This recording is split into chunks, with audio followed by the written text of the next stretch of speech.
Hello everyone. আগের ক্লাসে আমরা ফটোশপের ইন্টারফেস সম্পর্কে জেনেছি। আজকের ক্লাসে আমরা শিখব ফটোশপের সবচেয়ে গুরুত্বপূর্ণ কিছু বেসিক টুলস। আজকের ক্লাস খুবই গুরুত্বপূর্ণ, কারণ টুলস না জানলে কাজ করা সম্ভবই না। প্রথমেই আসি মুভ টুল, যার শর্টকাট ভি।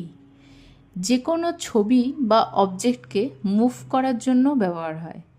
ধরো একটা ছবি ওপেন করলে সেটাকে মুভ টুল দিয়ে সিলেক্ট করে মাউস দিয়ে ড্র্যাগ করে সরাও এদিক সেদিক। কোনো শেপ তৈরি করলে সেটাকেও তুমি সরানোর জন্য এই মুভ টুলটা কাজে লাগে। তারপর আসছে এই মার্কি টুল, যার শর্টকাট এম।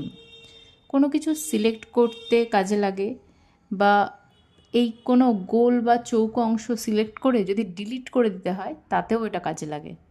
তারপর আসছে ল্যাশো টুল, যার শর্টকাট এল। ফ্রি হ্যান্ড সিলেকশনের জন্যই কাজে লাগে। যে কোনো অবজেক্টের চারপাশে মাউস দিয়ে ঘিরে সিলেক্ট করতে এটা কাজে লাগে।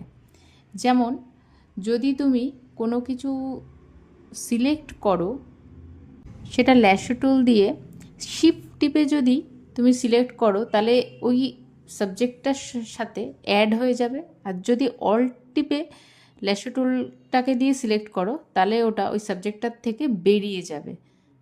তারপর আসছি ক্রপ টুল, শর্টকাট সি। এটা সবাই জানো, এটা ছবি কাটার জন্য ব্যবহার করা হয়।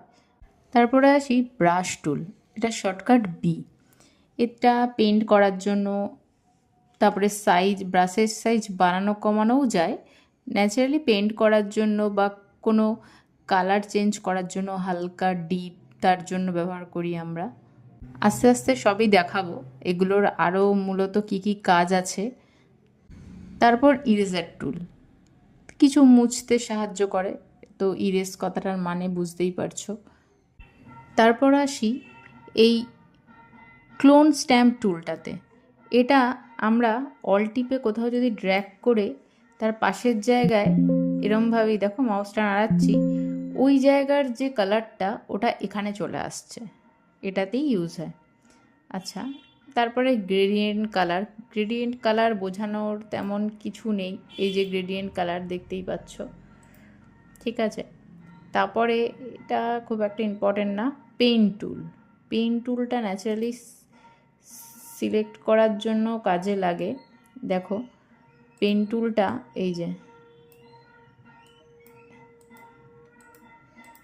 সিলেক্ট করার জন্য বা কোনো ডিজাইন তৈরি করার জন্য পেন টুলটা কাজে লাগে, ঠিক আছে। আর এখানে শেপ আর পাথ রয়েছে,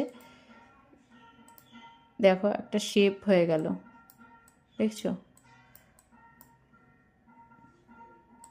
আচ্ছা, এবার চলে আসি টেক্সট টুলে। টেক্সট টুল তো বলার কিছু নেই, নর্মাল টেক্সট, ঠিক আছে। এগুলো পরে বিস্তারিত সব আসবো, প্রথমে এগুলো ছুঁয়ে ছুঁয়ে যাচ্ছি। এটা হচ্ছে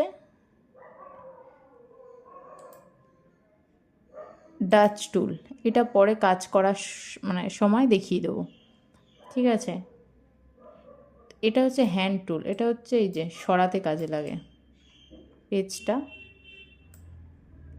তারপরে এটা রেক্ট্যাঙ্গেল টুল, এখানে দেখো পলিগন, লাইন টুল, রেক্ট্যাঙ্গেল টুল, ইলিপস টুল সবই আছে। এবার এই যদি আমরা একটা রেক্ট্যাঙ্গেল দরকার হয় শেপ, এই টানলাম। এবার যদি উপরে এই যে স্ট্রোক, ধরো আমার স্ট্রোক দরকার নেই, এখান থেকে ক্লোজ করে দিলাম, তাহলে আমার স্ট্রোকটা লাগছে না।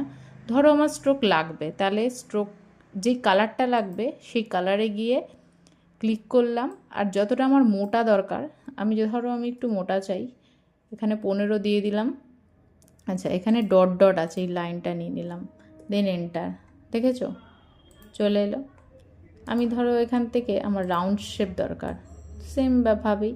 আচ্ছা, যদি শিফট টিপে তুমি রাউন্ডটা নাও তাহলে এই যে দেখছো এই যে লম্বা মতো হচ্ছে, এটা হবে না, এটা পুরো একদম গোল আসবে প্রপার, ঠিক আছে। আচ্ছা, এই যে স্ট্রোকটা যদি আমার দরকার না হয়, আমি এখান থেকে নানে দিয়ে দিলাম, দেখো স্ট্রোকটা অটোমেটিক চলে গেছে।